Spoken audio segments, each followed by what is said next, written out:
Hello, fellow students and teachers. Good morning, everyone. I would like to thank you all for your time. I am General Osvaldo, and this is my group mates, Jenny Suplig and Giancarlo Dumago. As you may know, my group mates and I are looking forward to discuss about the kinship, marriage, and households.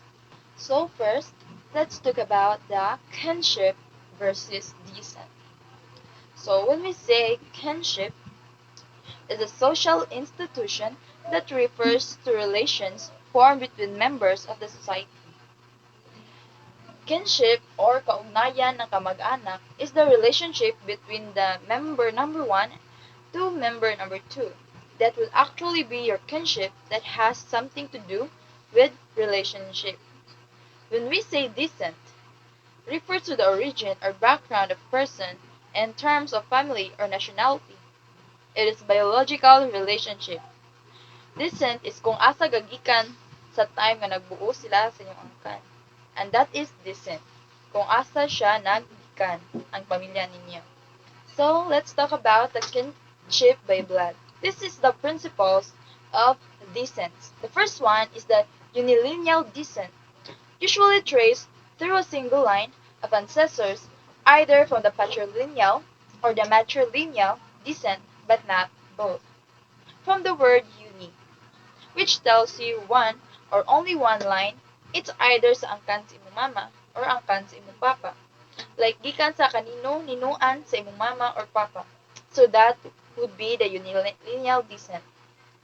And if you're talking about the patrilineal descent, from the word patri, it should be the group of relatives from your father's side.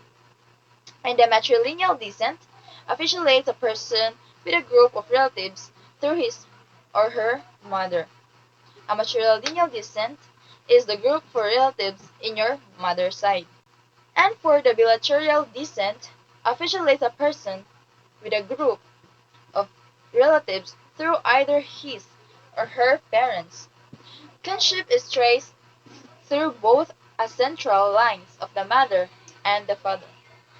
And for the bilateral descent, from the word bi, there are two lines, and it is the both sides. And that will be the bilateral descent. So, here are the types of a kinship. The first one is the consanguineal kinship, or kinship based on blood.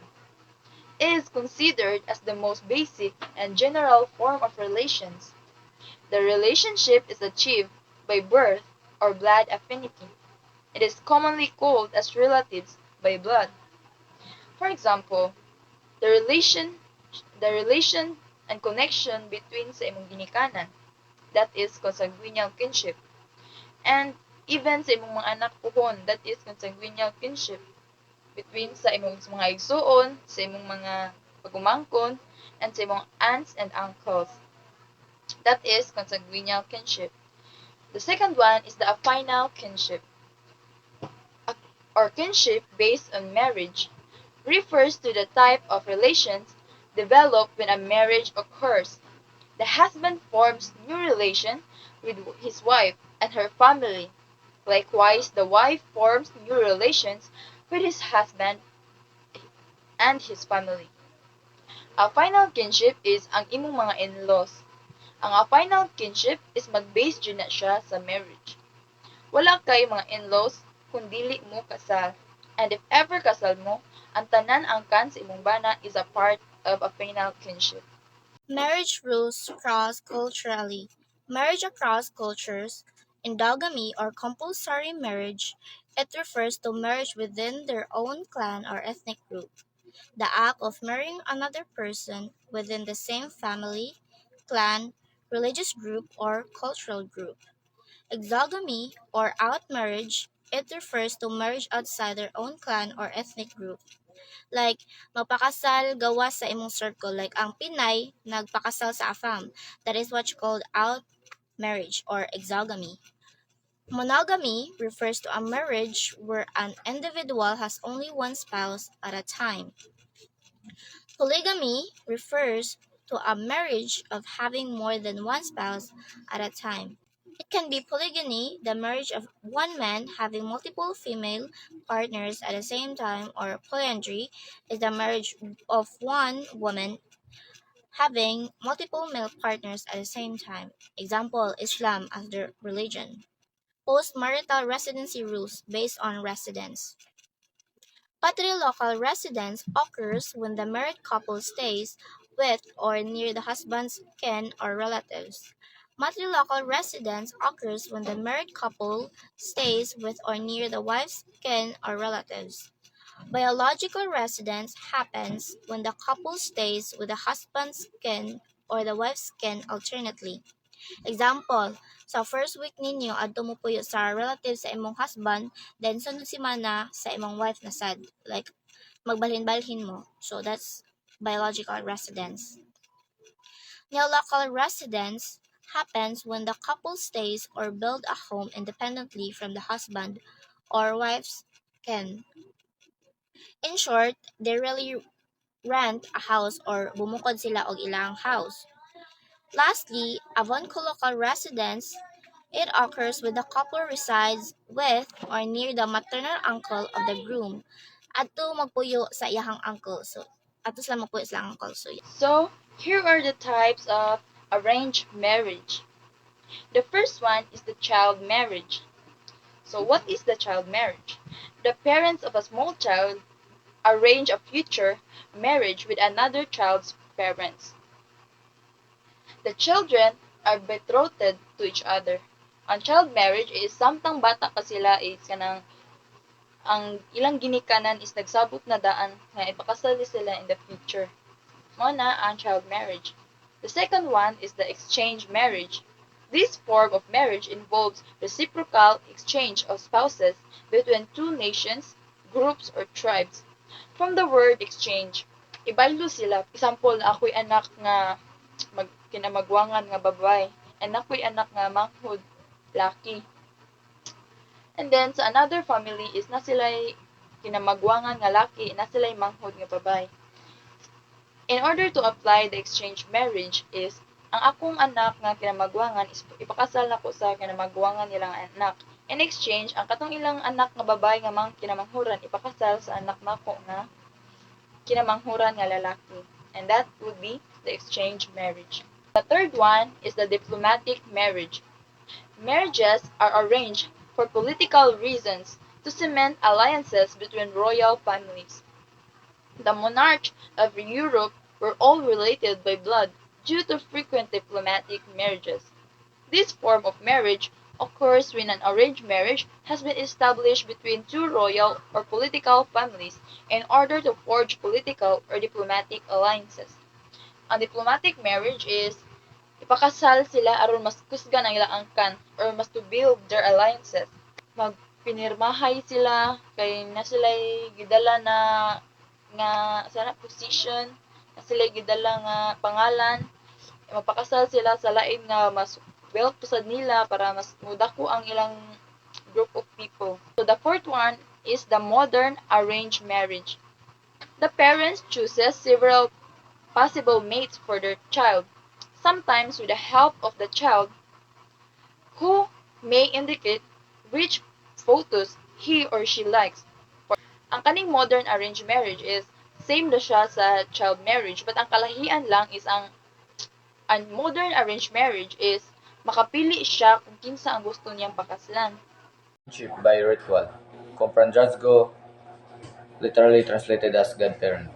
Ninong and ninang, this can be done through the performance of Catholic ritual like baptism, confirmation, and marriage. This comprandrazgo becomes the spiritual parents of the childhood or as a co-parents. The godson or goddaughter is called inana.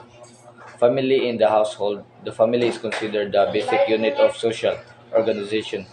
Is made up of a group of individuals who are linked together by marriage, blood relations, or adoption. Nuclear family is a type of family that is made up of a married couple, parents, and their biological or adoptive children. Pamilya nga naay biological or adopted children. An extended family is composed of two or more nuclear families in a household. Some of the relatives are living with the nuclear family. It has an expanded household composed of three or more generations. It may include great parents, grandparents, the parents, the children, or other relatives. Pamilya nga naay lola, auntie, tito, or other relatives nga nakipuyo sa balay. A blended family is a type of family where both the parents, father and mother, have children from previous marital relationships, but all the members stay in one household to form a new family. This is also called a step family, reconstitute family, or complex family. Pamilya sa usa ka balay nga naay nasagol nga anak sa lain sa imong parents. Conditionally separated family is a type of family where a member is separated from the rest of the family due to employment, military service, sickness. Example for this kanang OFW ang ginikanan. Then gapuyo mo diri sa Pilipinas while inyong ginikanan na narbaho sa laing nasod. Transitional family is a type of a family who lives in more than one country. They may spend part of each year from one country to another. This cause is due to employment or military service of parents. And for the last topic, we have the kinship of politics, political dynasties, and alliances. In the Philippines, political dynasties refer to the family who are involved in politics for several generations. Most politicians elected in public offices and government positions are relatives.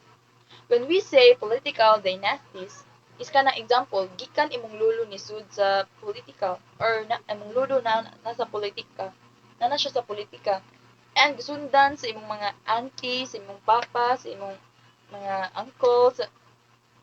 In short, ang political dynasties is naa sa pamilya ang mga politiko nga nasa dugo ang pagpakapolitika.